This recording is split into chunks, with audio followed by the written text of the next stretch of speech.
Bueno, buenas tardes y bienvenidos. Vamos a dar inicio a la presentación del libro de nuestro profesor, ya no con un vínculo formal, pero nuestro al fin y al cabo, profesor Carlos Casanova, eh, que aunque hoy está ejerciendo su docencia en Estados Unidos, fue profesor nuestro durante muchos años y en los últimos años, antes de partir a Estados Unidos, además en calidad de jornada completa aquí en la facultad, ¿no?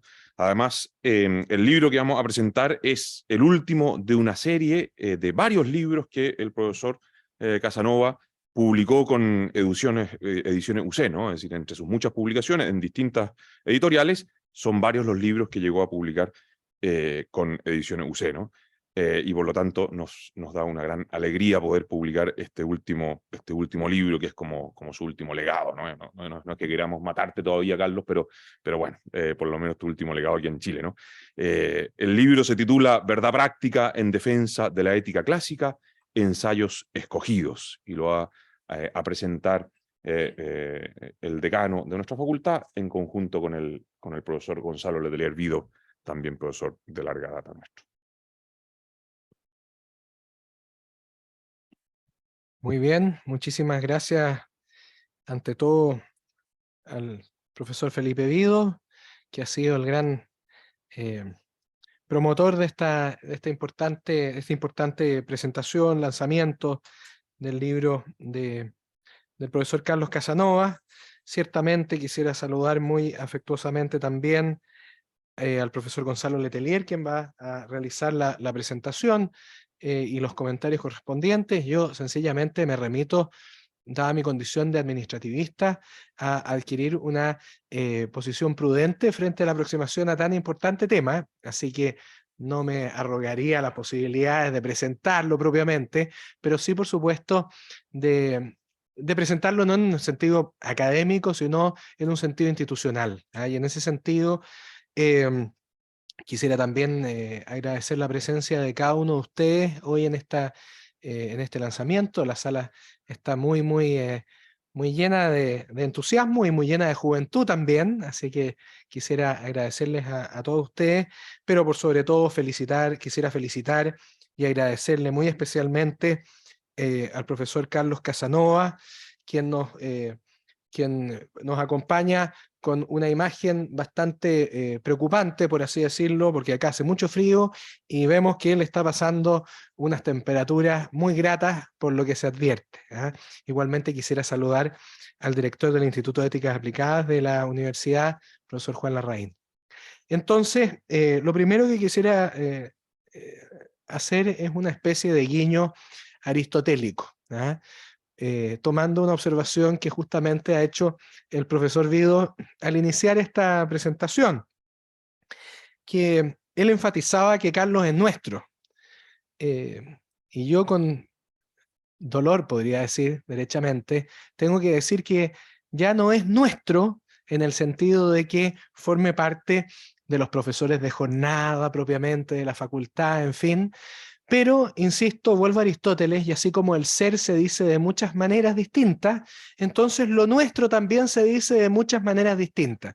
Así que, excluido, querido Carlos, y ahora sí te saludo a través de la cámara, excluido el sentido que puntualizaba Felipe en sus palabras introductorias, yo quiero decir que eres nuestro de muchas otras maneras y espero que sigas siéndolo, y eso lo hemos conversado así.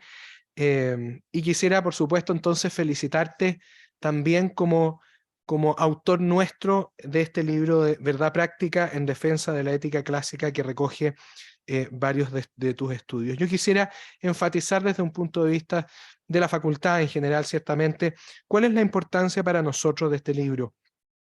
La verdad es que la importancia es grande, lo sería para cualquier facultad de Derecho, pero en particular lo es para una facultad de Derecho católica como lo es la nuestra.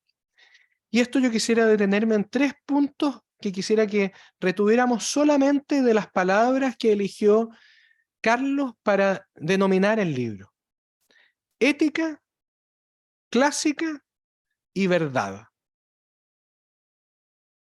Cualquiera que se dé cuenta de este pequeño repertorio de conceptos maravillosos de nuestra tradición, se dará cuenta que están cargados de un sentido que Carlos quiere imprimirle al libro. Lo primero, por supuesto, respecto de la ética y de su importancia para el derecho. Ciertamente hay vaivenes históricos que muestran más apego o más desapego de las distintas disciplinas respecto de la ética, y en particular desde el punto de vista de los estudios jurídicos o de las disciplinas del derecho en general. Entonces uno se pregunta si esto es un reconocimiento general, global, transversal, de que el derecho está vinculado, dado que Carlos ha enseñado en facultades de derecho y por lo tanto también lo proyecta a través de la nuestra. Si esto es un reconocimiento de que hay algo, parece, que está ebulliendo en torno a este vínculo entre la ética y lo que a nosotros nos mueve en la facultad, como tantas otras cosas, pero esencialmente relacionada con el mundo del derecho. ¿No era que el derecho y la moral o la ética no tenían puntos de conexión? ¿Cuántos autores de los últimos siglos han apuntado a esta idea de manera más explícita o más implícita? El hecho de que, por supuesto, estemos hablando de la importancia de la ética en una facultad de Derecho y en una universidad, a través de distintas instancias, recordábamos recién, por supuesto, el Instituto para la Ética Aplicada de nuestra universidad, parece que hay algo más profundo. Y esto más profundo, yo no tengo ninguna duda de que existe y de que el derecho y la moral están intrínsecamente vinculados, y es la posición invariable de la visión católica sobre el derecho. Pero pareciera ser que es solo este llamado, esta conjunción que se da de la ética en una facultad de derecho, lo que nos tiene que hacer es un llamado a reflexionar sobre cómo se concibe el derecho en nuestros días y cómo vamos a estar concibiéndolo en el futuro, máxime, por supuesto, tratándose de un momento constitucional, como así lo llaman los constitucionalistas, muy importante. Acá hay mucho que decir, hay mucho que aportar, hay mucho que defender, como dice Carlos también en el libro, elige la palabra defensa, ¿no es cierto? Pero también hay mucho que proyectar, que anticipar, que aportar, que recoger y que recordar. Con estas últimas fórmulas verbales, en infinitivo, yo quisiera traer a colación el segundo concepto, que yo creo que aquí se articula muy bien. Clásica. Carlos, a través de estos estudios, lo que pretende es poner en relieve la importancia de la ética clásica. Todos nosotros podemos tener algún tipo de aproximaciones sobre lo que significa lo clásico dentro de cualquier sociedad. Los estudios clásicos, por de pronto, que son muy importantes para muchas universidades y, por supuesto, debieran y lo serán también para la nuestra. Pero lo clásico, la verdad es que pasa a ser más que aquello que forma parte de una suerte de canon de cuestiones que están acumulando polvo por muchos siglos y que de repente algún estrafalario investigador o profesor los desentierra. Y en este sentido yo quisiera recordar palabras que son importantes para nosotros porque vienen además de alguien que estaba muy comprometido con la educación y que además conocía bien los efectos de la falta de aproximación clásica a los distintos estudios. Me refiero a Gabriela Mistral, Premio Nobel de Literatura, pero ante todo una profesora. Y que en alguna oportunidad, cuando le preguntaron qué es lo que ella más extrañaba o echaba de menos en la formación, estamos hablando hace más de medio siglo, ciertamente, ella decía: falta la aproximación clásica. La pérdida de los clásicos, decía Gabriela Mistral, fue una tragedia para Chile. Y esta pérdida se daba a partir de distintas causas, una de las cuales, por supuesto, fue la supresión de la enseñanza del latín en forma general durante el siglo XIX. ella apuntaba a este hecho, es decir, la pérdida del latín era una de las fuentes de la pérdida de la lógica de aproximación clásica, ciertamente. Pero hay mucho más que esto, y ella decía que la única manera de volver a las raíces, de que no fuéramos un país por de pronto, pero también una cultura o una civilización desenraizada, desarraigada, era volver a esta lógica de los clásicos. Y esto es lo que también enfatiza Carlos con su aproximación. Ciertamente aquí confluyen muchas cosas, digamos, el mundo clásico entendido en en el sentido más estricto, el mundo de la antigüedad clásica, por así llamarlo, pero también, por supuesto, con todas sus ramificaciones posteriores, sus repercusiones a través de los siglos, y una visión, en el fondo, una esencia que se transmite a través de los siglos y que Carlos recoge también en estos estudios. Ética, clásica, y el tercer término sobre el cual yo me quería detener para no aburrir a nadie más, la verdad. ¿Cuán importante es la verdad? Ciertamente para una universidad católica. Dios es la verdad. Pero más allá de lo que nosotros podamos señalar teológicamente, ¿cuánta importancia y cuánta falta muchas veces hace en la actividad en general de las universidades? Verdad práctica, verdad en general, la centralidad, por supuesto, de la verdad sobre la ética. La universidad muchas veces hoy se está transformando en un lugar que puede ser un crisol de muchas curiosidades o de una curiosidad, un anhelo por descubrir cosas, pero sin tener eh, una visión, un sentido de finalidad. Y la universidad, ante todo, en su versión clásica, por así decirlo, es el lugar en el cual se unen los profesores y los discípulos para la búsqueda de la verdad.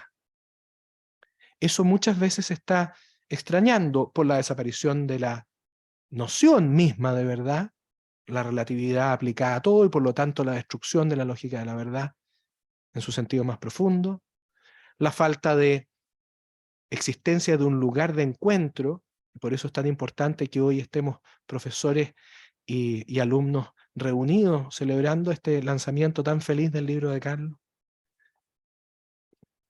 Y por lo tanto todo esto es importante no solo para la universidad, porque si la universidad es el gran cerebro, pero al mismo tiempo el gran corazón, uno de los grandes corazones y motores de la civilización occidental, lo que estamos apuntando justamente a través de la verdad es a nutrir a la civilización de sus verdaderas raíces y darle un sentido también a la universidad. Por ello, yo quisiera agradecer ciertamente a todos los que han hecho posible el lanzamiento del día de hoy. A pesar de que Carlos esté tan lejos, Carlos, te echamos de menos. Quisiera agradecer especialmente a Felipe por su entusiasmo en torno a que realizáramos este lanzamiento, a pesar, Carlos, de que estás tan lejos, pero que te sentimos muy cerca.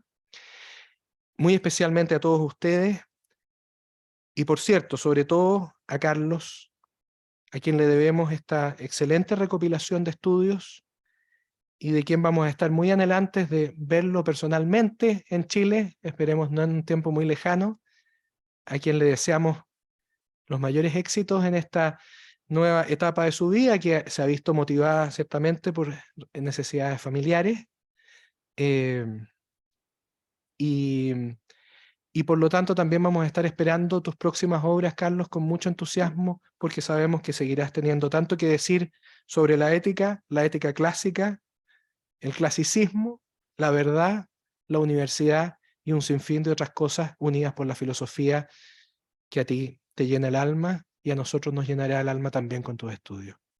Muchas gracias, que Dios los bendiga a todos, especialmente a ti, Carlos. Y ahora le cedo la palabra, por supuesto, a Gonzalo para que diga las cosas que verdaderamente hay que decir respecto de este lanzamiento. Muchísimas gracias.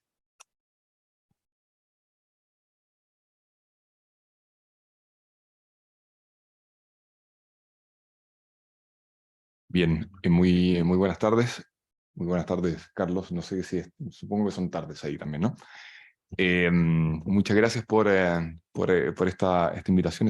Es un gusto y un honor presentar este libro, sobre todo porque me obligó a leerlo rápido, lo cual fue un gozo, ¿no? Y esta presentación quiere ser fundamentalmente eso, quiere ser una invitación a la lectura. Yo me voy a dar por satisfecho si después de esta presentación les dan ganas de leer el libro, ¿no? Voy a dividir esta exposición en 4 partes. En primer lugar, les voy a contar muy brevemente cómo está estructurado el libro. Después me voy a detener brevemente en algunos temas que me parece que son particularmente relevantes a lo largo de los capítulos del libro. En tercer lugar, voy a decir un par de cosas sobre no tanto los temas que trabaja Carlos, sino más bien sobre el carácter general del libro, cómo está escrito y cómo ese modo en que está escrito dice mucho sobre su autor, para terminar al final con algunas consideraciones finales a modo de conclusión. Entonces, respecto de lo primero, si ustedes abren el libro y ven el índice, van a ver que el libro tiene 6 partes, ¿sí? Una primera parte titulada Las bases de la ética, después una segunda parte en que se responde a las objeciones fundamentales contra la ética clásica, principalmente la falacia naturalista, la ley de Hume, por una parte, y el relativismo tanto nociológico como cultural, en segundo lugar. Esto aplicado sobre todo a la tradición de los pecados contra natura. Una tercera parte relativa a la ética de la templanza, una cuarta a la ética de la fortaleza, una quinta a la ética de la justicia y una sexta sobre lo que Carlos denomina la libertad moral. ¿Sí? Me doy el tiempo de nombrar los capítulos, porque si ustedes se fijan, esto es como el índice de un manual de ética. ¿Sí? En el fondo es una especie de tratado de ética, pero lo curioso es que este libro no está constituido, no está armado como un tratado de ética, sino que es una recopilación de artículos. El libro son 19 artículos ya publicados previamente por Carlos en distintas revistas, lo cual viene a significar algo así como que Carlos ha estado publicando un tratado de moral por fascículos, ¿no? Y eso dice mucho bueno, por supuesto sobre la obra, pero también sobre el personaje. En el fondo, lo que aparece acá es una síntesis respecto de la ética, respecto de la filosofía práctica en general y su vinculación con la metafísica, que de alguna manera se va concretando como por destellos a propósito de distintos temas que son usados muchas veces como excusa para manifestar esta síntesis de fondo en estos 19 artículos. Los que han podido leer alguno de estos artículos o cualquier texto de Carlos habrán podido notar que casi siempre en los escritos de Carlos hay una tensión, ¿sí? Una tensión porque Carlos siempre quiere decir mucho más que lo que le permite el texto o lo que le permite el tiempo. Entonces, quizás la frase más frecuente en sus obras es: no tengo espacio para profundizar en esto. Yo creo, no sé si hay algún artículo en que no lo diga, ¿no? Y casi siempre esa frase va acompañada de una nota al pie en que remite a otro artículo en que sí lo dijo. Bueno, acá están todos, ¿sí? Entonces uno como que va yendo y viniendo por el libro buscando esas referencias que uno normalmente leyendo el artículo en una revista no tiene a mano. De hecho, esto también es como un dato de experiencia para todos los que hemos leído a Carlos. Cuando uno lee un artículo de Carlos, al final del artículo de 20 páginas tiene una pilita con todos los clásicos, digamos, la biblioteca clásica doméstica, y entonces está ahí la obra de Platón, la Ética Nicomaquea, sobre todo las leyes, y siempre... y más de algún clásico moderno que uno tuvo que revisar porque sus referencias suelen ser muy precisas, pero bastante escuetas, ¿no? Este libro entonces es básicamente eso, como la compilación definitiva de esos artículos que uno, a propósito de distintas cosas, había ido conociendo en la medida en que iban saliendo, en la medida en que uno lo iba necesitando para sus propios estudios. Es posible, creo, identificar algunos temas que son especialmente relevantes, y este es el punto 2 de mi exposición, que son relevantes no solamente en la obra, sino en la visión de la filosofía clásica que presenta Carlos, son especialmente relevantes. ustedes podrán ver que Carlos permanentemente alude a ciertos pasajes puntuales que aparecen en prácticamente todos sus textos. Por ejemplo, el pasaje de Platón en las leyes relativo al descubrimiento de ciertos principios fundamentales de la moral sexual, cuyo hallazgo Carlos considera prácticamente milagroso, y creo que tenía razón. O el clásico pasaje de Ética Nicomaquea 10:9, en que habla sobre los distintos modos en que la ley civil se relaciona con los hombres, o el pasaje del de malo, en que Carlos afirma haber encontrado una definición más precisa del primer principio conocido por la sindéresis. Estos pasajes clásicos están en general utilizados para defender ciertas tesis fundamentales que aparecen a lo largo de todo el libro. En primer lugar, uno de los primeros de los temas principales que están en muchos de los artículos es el tema del orden de la templanza, de la castidad, y casi siempre a partir del recurso tópico al tema de los pecados contra natura, que le sirve también para insistir en la relevancia de las encíclicas Humanae Vitae y Veritatis Splendor, no solamente en el magisterio de la Iglesia, sino también en la vida concreta de la Iglesia, e incluso en el modo en que de modo contemporáneo se entienden el problema de la verdad práctica, de la verdad moral, de la posibilidad del conocimiento filosófico y riguroso del bien. Aparece de modo constante también el problema del origen y la naturaleza de la autoridad, de la ley, sobre todo bajo la formalidad de la tendencia a la tiranía y al totalitarismo alojada en las doctrinas morales y políticas específicamente modernas. Una tendencia que muchas veces, según dice Carlos a lo largo del texto, solamente se evita a causa de una feliz incoherencia, digamos, de quienes las postulan, y por otra parte, por la fuerza propia del orden natural, que precisamente porque ese orden natural se convierte con el bien trascendental, aparece espontáneamente allí donde hay vida social, donde algún resto queda de virtud y de justicia. Este punto, este modo en que se relacionan con estas tendencias totalitarias de estas doctrinas, sirve para hacer una especie de tipología de los autores con los que discute Carlos, y ustedes ya saben que Carlos discute casi con todo el mundo, ¿no? Están por una parte los muy buenos e inteligentes, y que Carlos suscribe. Están los buenos e inteligentes pero equivocados. Están los malos pero inteligentes, que dicen cosas verdaderas pero hacen trampa. Y por último están los malos no tan inteligentes, con los cuales, estos sí, Carlos no tiene ningún tipo de misericordia, al menos académica. Yo me imagino que reza por ellos, digamos, pero los trata de un modo durísimo, ¿sí? En este contexto es que aparecen enunciadas con mucha fuerza, con mucha consistencia, pero de modo un poco, si ustedes quieren, de modo un poco fragmentario, disperso a lo largo del libro, algunas tesis que son particularmente consistentes y constantes, y que a uno que conoce a Carlos de tiempo, le permite finalmente lograr esa síntesis que no siempre aparecía leyendo textos dispersos o discutiendo con él en su casa o en la de uno, digamos.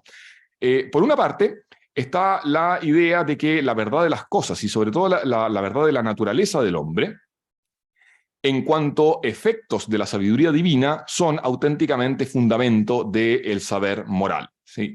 Carlos defiende y renueva con gran eficacia, creo, las tesis clásicas relativas a la función de la naturaleza humana y de los fines naturales de las inclinaciones humanas en el razonamiento moral, incluyendo su dimensión estrictamente biológica. En cuanto esta naturaleza estas inclinaciones, forman parte de una naturaleza racional. Esta defensa de la relevancia de la estructura también corpórea del hombre es particularmente relevante dadas las características del debate moral contemporáneo. En último término, el libro está atravesado por la tesis de la imposibilidad de fundamentar la ética sin Dios y sin la metafísica. Carlos muestra de modo ocasional y disperso a propósito de las distintas discusiones que aquellos que intentan fundar la ética al margen de la metafísica y al margen de Dios, lo que sucede en realidad es que usan una mala metafísica y que de modo más o menos explícito sustituyen a Dios con el hombre, lo cual permite identificar un segundo punto que es también bastante transversal. Es Dios y no el hombre la medida. Esto es el título de uno de los artículos, pero está presente en todos los demás. En este sentido, es bastante asombrosa la habilidad de Carlos para identificar el lugar preciso en que estos autores, que muchas veces quieren, de modo bastante explícito, evitar abordar este tema, sin embargo, digámoslo así, el tema se les arranca o lo introducen de contrabando o no pueden evitar aludir a él, y entonces aparece, digamos, esa posición respecto de este problema. Aparece esa metafísica implícita o aparece esa explícita sustitución de Dios por el hombre.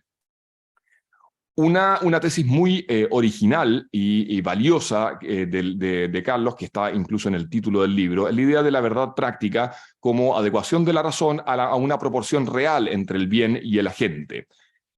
Una tesis, como digo, muy original, que da luz a una serie de problemas. Muy especialmente da una nueva luz al argumento de la facultad pervertida, tan denostado, que Carlos renueva de un modo muy potente y muy original. Esto me parece particularmente importante porque aquellos que hemos sido formados hemos recibido una formación filosófica dentro del tomismo, bueno, muchas veces estábamos bastante perplejos ante las críticas a este argumento, sobre todo la crítica aparentemente tan demoledora de la New Natural Law Theory respecto del argumento de la facultad pervertida, y entonces como que Carlos nos da un nuevo aire, ¿no?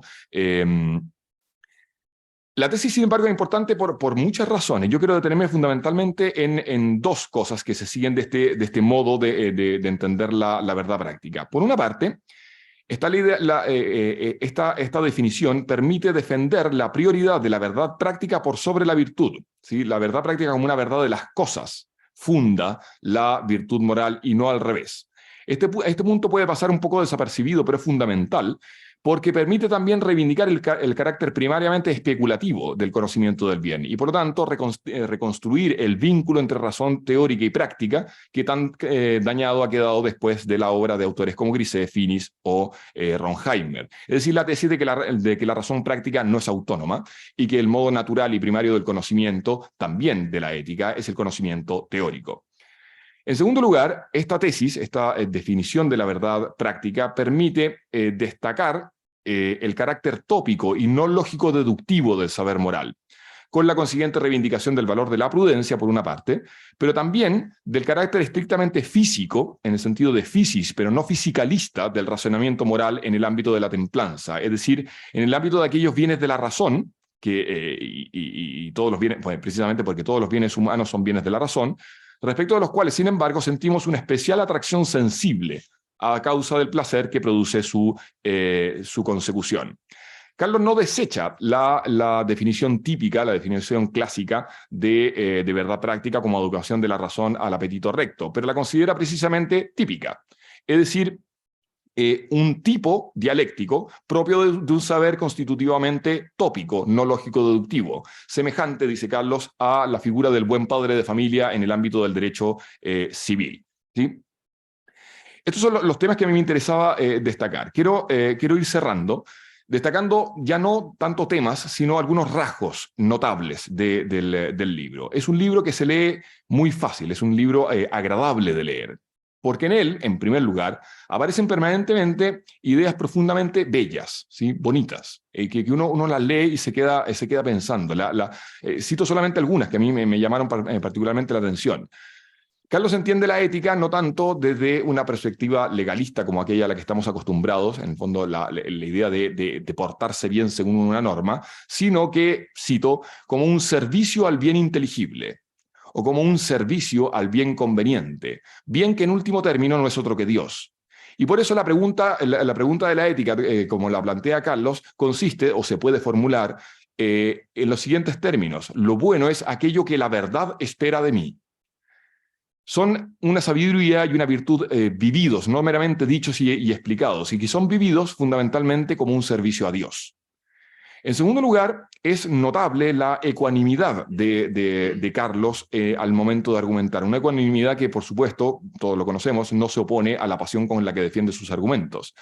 Pero claro, con mucha imparcialidad, Carlos recoge la crítica de Mill a Kant, pero también la de Hart a Mill. Y la recoge en su propio registro, no en el orden de pensamientos sistemáticos que tienen que ser coherentes, sino en el orden de pensamiento filosófico, de un pensamiento filosófico que en último término se refiere a la verdad. Por lo mismo, se trata siempre de artículos profundamente ambiciosos, y esto es como una especie de aire fresco en una academia actual que tanto apunta al conocimiento específico, parcial, crítico respecto de la interpretación auténtica de un autor, en el cual, sin embargo, con frecuencia desaparece la pregunta auténticamente filosófica por la verdad. Esta ambición y esta ambición de síntesis, si se quiere, sin embargo, no se opone a una erudición infinita. Cuando uno lee un artículo de Carlos sobre algún tema, se pone al día en la bibliografía. Y si algo no está, probablemente es porque no valía la pena que estuviera, ¿no? Y al mismo tiempo aparece una profunda valoración, no solamente de los distintos autores, sino del orden propio de los distintos saberes. Una profunda valoración sobre todo del conocimiento estrictamente jurídico, en virtud de su diálogo y su fundamentación en la metafísica y la teología. Por razones de tiempo no lo voy a leer, pero en la página 371 ustedes pueden encontrar una reflexión muy interesante, una crítica muy interesante a un cierto justnaturalismo ingenuo que aparentemente, en virtud de un conocimiento puramente filosófico y más bien abstracto de los principios del derecho natural, pretendería prescindir del conocimiento auténticamente técnico propio del jurista. Carlos es muy severo en su juicio respecto de ese tipo de tendencias. Por otra parte, aparece por todos lados, a lo largo de todo el libro, la profunda admiración de Carlos por los clásicos. Sócrates es una especie de santo gentil, milagroso. Platón aparece como el hombre más sabio y más brillante, ciertamente, dice Carlos, iluminado por el Espíritu Santo. Aristóteles es como una especie de cumbre de la razón natural, pero siempre a esos adjetivos, que son abundantes, vienen acompañados por una fundamentación, un argumento que muestra esta tesis. Llama mucho la atención que Carlos se acerca a estos autores como hombres de carne y hueso, como personas absolutamente concretas con las cuales se conversa, que por lo mismo son incomprensibles sin su biografía. Y esto aparece sobre todo, quizás sobre todo, respecto de los que uno podría decir los adversarios, los malos, digamos. Porque los clásicos son sus amigos, ¿sí? Hay algunos autores respecto de los cuales parece que Carlos quisiera ser amigo, como, qué sé yo, Radbruch o Zagrebelsky, pero que se alejaron y Carlos es más amigo de la verdad, ¿sí? Pero también es profundamente respetuoso respecto de autores valientes y coherentes, como por ejemplo, qué sé yo, Bobbio y Fiebe. Incluso Marx es profundamente respetado como una persona inteligente, Locke en cambio no tanto. Y Strauss no. Quizá el caso más notable de esto es el caso de su amistad, porque es una amistad personal, real y concreta, con Germain Griset,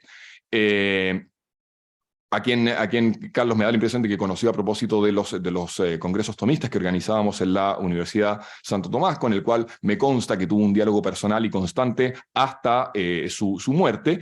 Y bueno, al mismo tiempo, sin embargo, este libro incluye la que, al menos hasta mi conocimiento, es quizás la más rigurosa y demoledora crítica a los fundamentos metafísicos de la obra de Griset, que normalmente son bastante ignorados. Porque los estudiosos en general se centran exclusivamente en su obra moral. Y por último, aparece por todos lados un profundo amor a la Iglesia y a su magisterio, con Pedro como su cabeza. Como Carlos es todavía uno de aquellos que cree sinceramente que la crítica inmisericordia y la discusión acalorada son actos de amistad, viene aquí entonces mi gesto amistoso, ¿sí? Contra lo que afirma Carlos a lo largo del texto, en particular en la página 24, con una formulación que podemos conceder, y en la página 231, en que directamente se aleja de la recta razón.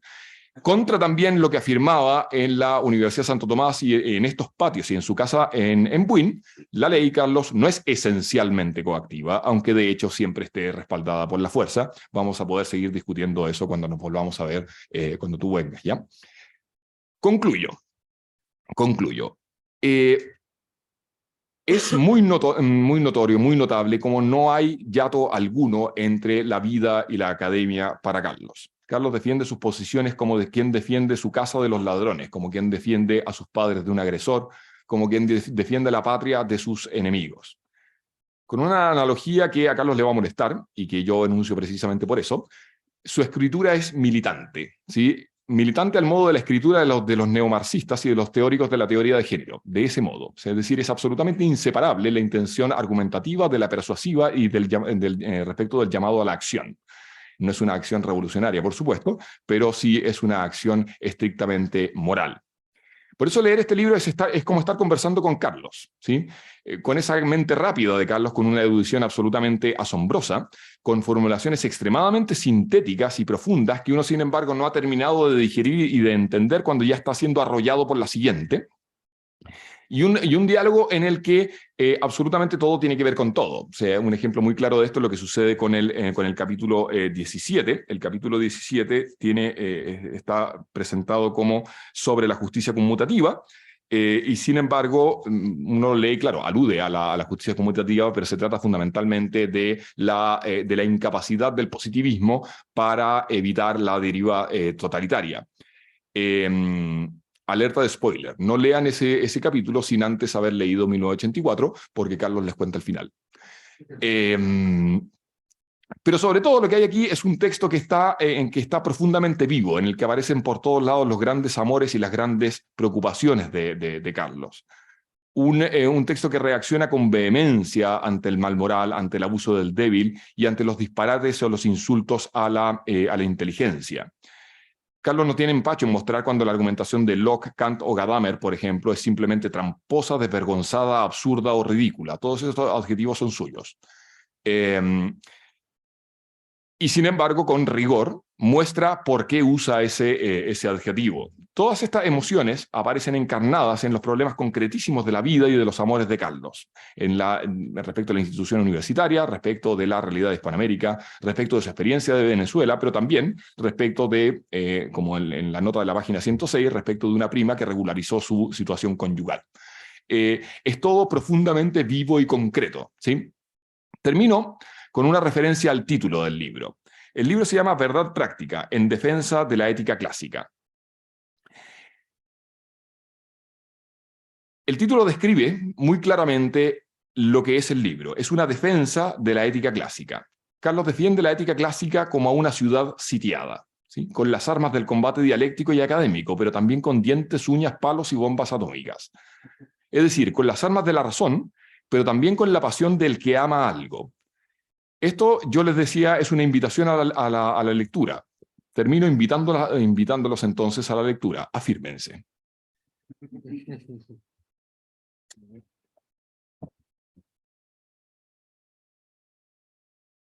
Muy bien, muchas gracias, Gonzalo, por tus muy vivas y profundas palabras de comentario respecto de la obra de Carlos.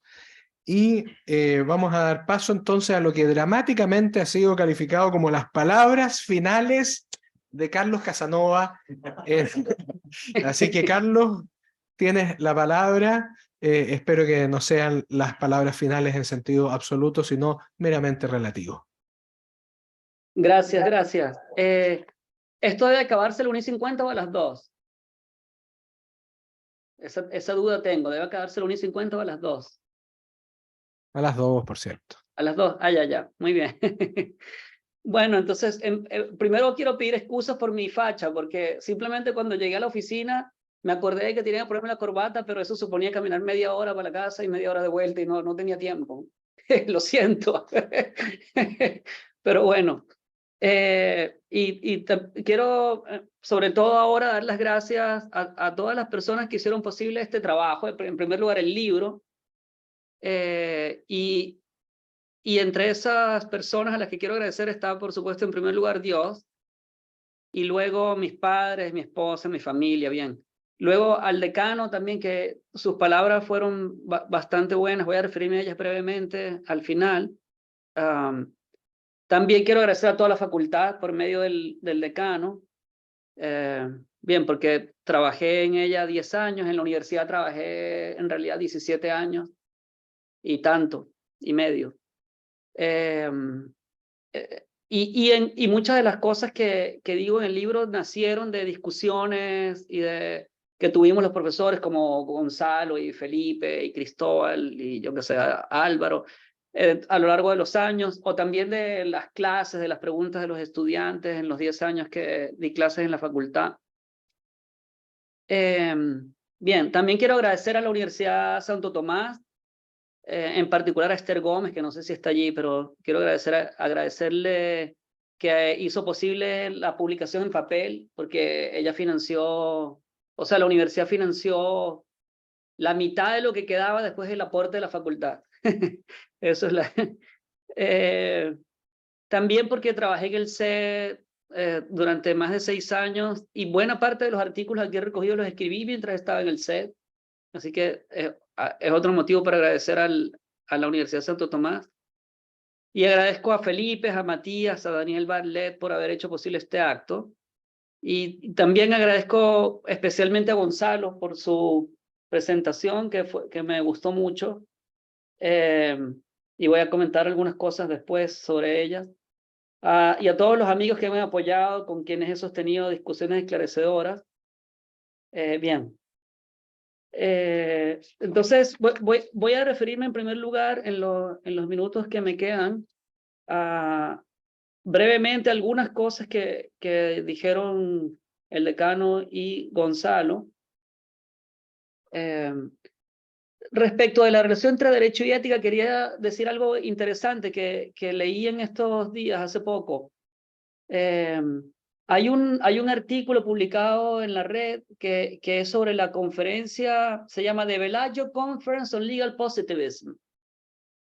Y en ese artículo, con mucha ingenuidad, los autores hacen un resumen de lo que pasó en ese congreso en Italia, en el año 61, y señalan que los italianos que defienden el positivismo jurídico, los filósofos del derecho italianos que defienden el positivismo jurídico, a causa de la fuerza de la palabra diritto o derecho, se ven obligados a sostener el relativismo moral. Lo dicen así abiertamente. La manera de defender el positivismo jurídico es defender el relativismo moral, porque no hay manera de desprender lo que significa derecho o diritto de la ética. En inglés, law, a lo mejor uno puede decir que son cosas separadas, pero en todas las lenguas que heredaron del latín el concepto de jus y que lo tradujeron como derecho, o sea, el castellano, el alemán, el francés y el italiano por lo menos, es muy difícil, es muy artificial separar el derecho de la ética, y por eso, para defender el positivismo jurídico, los italianos se ven forzados a sostener el relativismo moral. Quería hacer esa observación que me pareció interesante. Y sobre el clasicismo, quería añadir a la autoridad de Gabriel Mistral la de Andrés Bello. Andrés Bello, en un artículo muy bonito que se llama Latín y Derecho Romano, muestra que es muy importante para defender la libertad que se enseñen el latín y el derecho romano, porque de esas fuentes es de las que se nutre el movimiento republicano occidental. Entonces, cuando un poder político quiere suprimir el estudio de esa fuente, uno tiene que tener sospecha de que ese poder político quiere traspasar los límites razonables del gobierno republicano. Republicano en el sentido clásico, por cierto, no ilustrado, que incluya la monarquía, incluye bien. Ok, y respecto de lo que decía, de las palabras de Gonzalo, quería solamente subrayar dos cosas. Una, bueno, me gustó mucho la presentación y creo que efectivamente Gonzalo captó como lo más esencial del libro. Y está muy bien captado que la concepción ilustrada tanto de la autoridad como de la ley lleva o bien al autoritarismo, que él subrayó, pero o bien a la anarquía. Ese es el punto. Es un péndulo que va del desorden al autoritarismo y finalmente al totalitarismo. Eso es algo muy interesante que toco en el libro, y también he tocado después en algún artículo que salió más tarde, pero es un punto importante porque, o sea, el punto es el siguiente: si la ley es un acto de la voluntad y no es un acto de la razón, como decía Aristóteles, entonces o bien es un acto de opresión porque el que tiene el poder impone su voluntad, y es falso que el poder lo puedan tener los mismos que reciben la ley. Ese es el mito ilustrado, pero eso es falso. Entonces, o bien la ley se convierte en un acto despótico en el que tiene el poder impone su voluntad, o bien esa concepción de ley según la cual el gobernado establece la ley y la ley tiene valor porque es la voluntad del gobernado, o esa concepción lleva a la anarquía, porque los gobernados ven, bueno, esta ley no refleja mi voluntad, por tanto no es ley, y como no es ley no la obedezco. Entonces estamos en este péndulo de autoritarismo y anarquía desde la Revolución Gloriosa inglesa y sobre todo desde la Revolución Francesa. Pero la Revolución Gloriosa tiene las semillas que llevaron a todos los desórdenes en los siglos siguientes. Bien, y una cosa más voy a decir sobre lo que dijo Gonzalo, es esta conexión entre, o esta relación entre la verdad práctica y la virtud. Es muy interesante, yo creo, y acá en Estados Unidos he visto que los que estudian Aristóteles no la captan de ninguna manera, lo cual es sorprendente porque Aristóteles habla constantemente de la verdad práctica en la Ética de Nicómaco. Pero entonces eso ha llevado a que muchos relativistas ahora hayan asumido la ética de la virtud de Aristóteles, porque dicen, bueno, en realidad la virtud se concibe según los hábitos que dominan una sociedad particular, y esos hábitos pueden ser muy diferentes, así que puede haber una ética de la virtud aristotélica que sea LGBTIQ, etcétera, o una ética de la virtud aristotélica que sea dominica. Da igual, porque en realidad no hay una precedencia de la verdad respecto de la virtud. Y eso lo dijo acá en la Universidad de Florida, en un job talk, una de estas conferencias que se hacen para obtener un trabajo, una postdoctoranda de Princeton. Y bueno, yo después le observé que esto por escrito en un correo, y ella estaba muy sorprendida, decía, pero ¿cómo? ¿Dónde dice eso Aristóteles?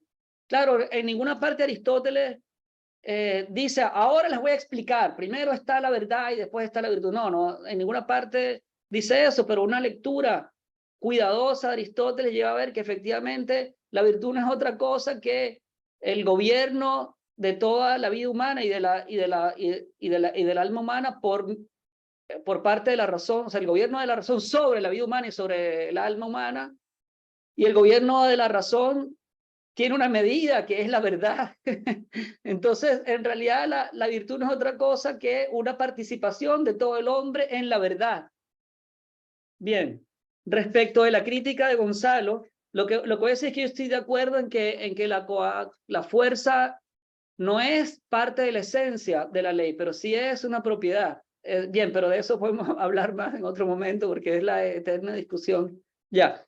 Y lo último que quiero decir es que el propósito central del libro es que, sobre todo los jóvenes estudiantes que están escuchando u otros jóvenes estudiantes que lean el libro, acepten a los maestros clásicos, tanto griegos, que principalmente Sócrates, Platón y Aristóteles, y Sócrates efectivamente es un milagro, de eso puedo hablar en un momento. El propio Platón dice eso en el libro sexto de la República, yo creo. Entonces, que los jóvenes acepten a los clásicos, tanto griegos como cristianos, porque los padres de la iglesia y los doctores, sobre todo Santo Tomás, también son clásicos cristianos, porque un clásico es un autor cuya obra recoge unos principios que tienen un valor permanente, ¿no? No tienen valor para una civilización particular, ni para un momento histórico particular. Eso es lo que caracteriza a Platón, Aristóteles y a Sócrates. Ellos hicieron una reflexión sobre la cultura griega y descubrieron la medida universal. Si hubieran tratado de convertir la cultura griega en medida de todas las demás civilizaciones, sería un simple Locke, que no es un clásico. Pero ellos sí que son clásicos porque hicieron otra cosa totalmente diferente. Y lo mismo ocurre con los cristianos. Los cristianos, los padres de la iglesia y los doctores, hicieron una reflexión sobre la realidad tal como se conoce con la razón natural y sobre la revelación recibida de Dios. Y esa reflexión tiene un valor también perenne. Y para todas las civilizaciones, el cristianismo no es una civilización. El cristianismo es una doctrina acompañada del poder de Dios que se ha encarnado en muchas civilizaciones y que está llamada a encarnarse en todas las civilizaciones. Entonces, lo que yo quiero es que los jóvenes lean a los clásicos. Y quiero hacer una advertencia. También un punto más. Uno de los capítulos trata sobre el derecho penal, que lo hice con Gabriele Chivelo. También me gustaría que los jóvenes que quieren estudiar el derecho penal más a fondo tuvieran en mente lo que se dice en ese capítulo y en el resto del libro para repensar la disciplina del derecho penal. Pero eso es un tema muy grande que solamente menciono.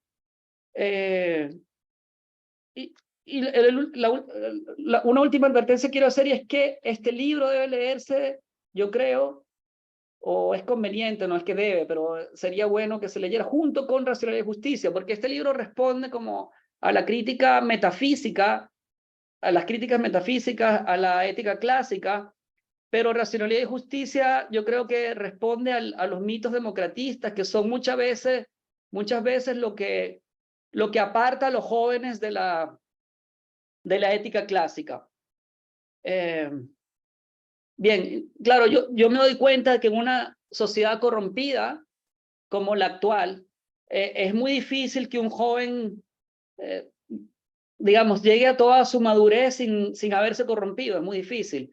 Eso es lo que dice Platón en el libro sexto de la República. Él dice, solamente un joven que sea amado de los dioses y que sea cuidado especialmente por los dioses, nosotros podemos decir por Dios, porque cuando Platón dice los dioses quiere decir Dios y los ángeles, realmente.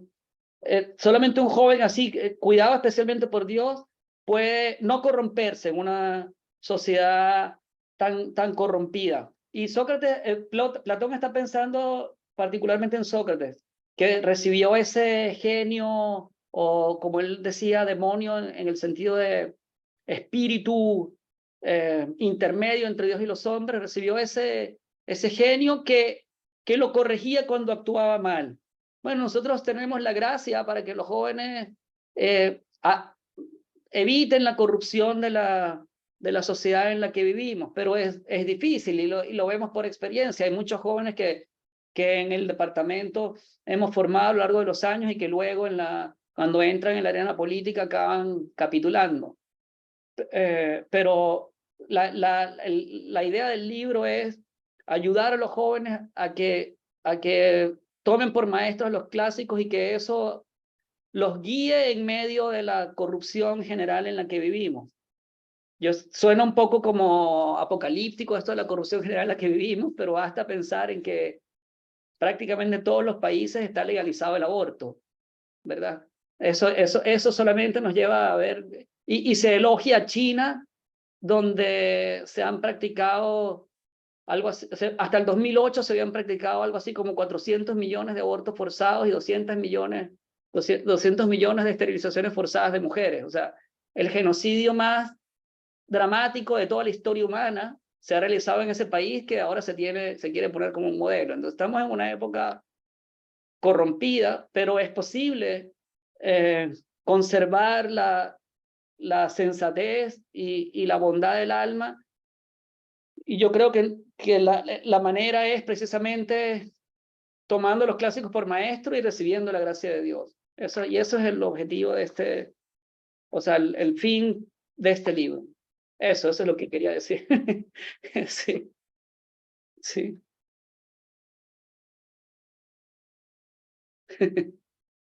Gracias a todos, sí. Bueno, muchas gracias, Carlos, muchas gracias, decano, muchas gracias, Gonzalo. Damos por terminado entonces la primera parte académica de este acto y quedan todos cordialmente invitados a un cóctel en que beberemos y comeremos por Carlos, pero sin Carlos.